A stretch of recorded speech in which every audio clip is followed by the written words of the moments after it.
Hello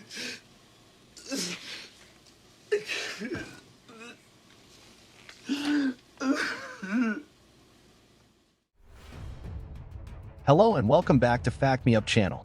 In today's video, we are going to delve into the behind-the-scenes secrets and fascinating trivia of Rambo First Blood. From Sylvester Stallone's near-career-ending fears to the film's unexpected impact on the action genre, we uncover 13 riveting facts that will leave you seeing First Blood in a whole new light.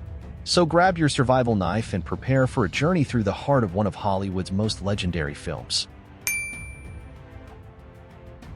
After watching a rough cut of the film, which was about 3 hours long, Sylvester Stallone and his agent claimed that the film was so bad that it made them sick.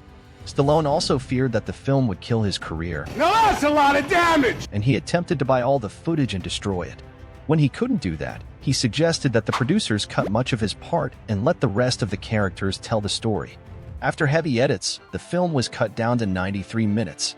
However, Rambo didn't kill Stallone's career. Instead, it set a precedent for future action movies.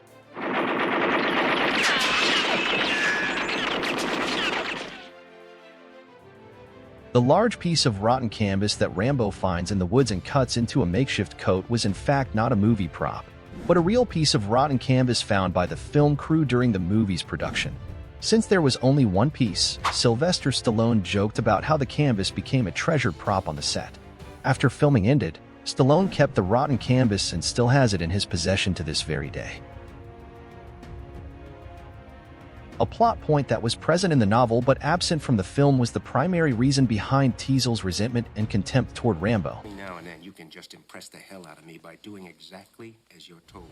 Which was that Rambo was a veteran of the Vietnam War that gained a lot of political and public attention, whereas Teasel was a veteran of the Korean War, which most people had all but completely forgotten at this point in time. Sylvester Stallone accidentally broke the nose of Alf Humphreys during the jail escape scene by elbowing him in the face, which is why he is seen wearing a band-aid throughout the rest of the film. Coincidentally, this is what Rambo does to a policeman in the novel during the exact same scene. The producers of the movie and Sylvester Stallone wanted to make Rambo a different character in the film than he was in the book. They didn't want him to be a psychotic, cold-blooded killer who slaughters innocent people like in the novel, and decided to make him a man who was lost and didn't know what to do with his life and was a victim of circumstance.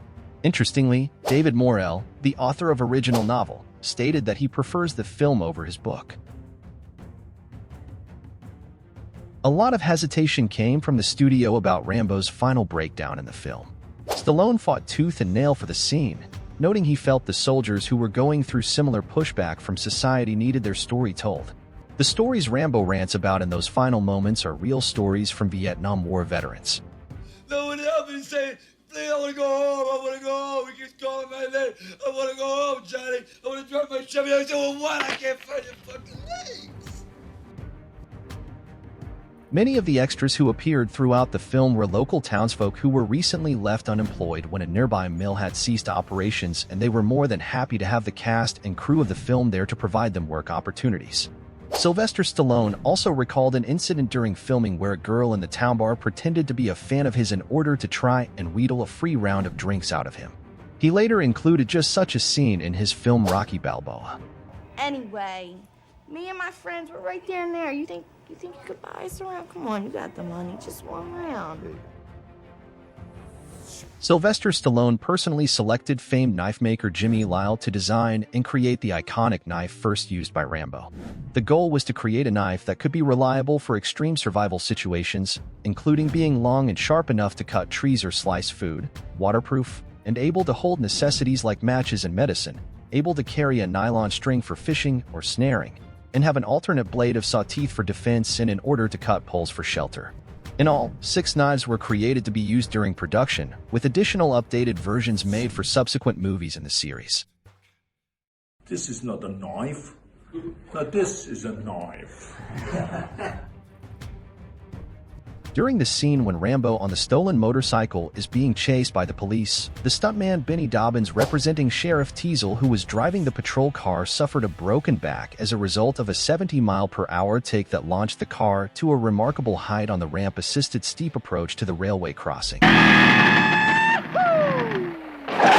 The vehicle slammed down flat on its chassis, causing the injury to Dobbins, and it rolled several hundred feet further up the road before coming to a stop. When Dobbins opened the door to exit, he found himself unable to walk and he fell to the ground. This original high jump and landing was reshot and replaced in the final cut with a more modest and believable car jump and landing, using a different car and stunt driver. Stallone came up with an idea to actually jump on a boar's back and kill it with a knife, capturing it all on film. This was immediately shot down, to which Stallone came back with a dozen more ridiculous scenarios, including Rambo going up against mountain lions. The Rangers on set said the only animal he'd be able to take out by himself would be a jackrabbit. They did say the jackrabbit would probably bite him, though. To check to see how realistic the wound on his arm was, Sylvester Stallone went to a local hospital over a lunch break with the movie wound still on his arm and blood still pumping through the hidden tube underneath. He even left the makeshift sewing job Rambo does on his wound for the nurses to see. Naturally, they were freaking out about this. Stallone just asked for Tylenol or some form of pain reliever, to which the nurses told him he was the toughest man they've ever met. There was a standing rule on set that no one was to travel more than 50 feet away from the rest of the crew, because as Stallone notes, everything looked the same. There was no outstanding features anywhere. They were all the same trees, the same rock, the same underbrush, so it was really easy to get confused. He also mentioned how genius the idea was to have all the officers wearing white hats, so it would be easier to spot them in the woods. According to Sylvester Stallone, Burt Reynolds liked immensely the part of Colonel Troutman and would have played him if he had been approached to do so. Colonel Samuel Troutman. However, Stallone told him that he felt he was too big a star at the time to consider taking the secondary role and never even risked offering it to him. Also, he joked he might have been too tough as Troutman and even be more imposing a figure than Rambo.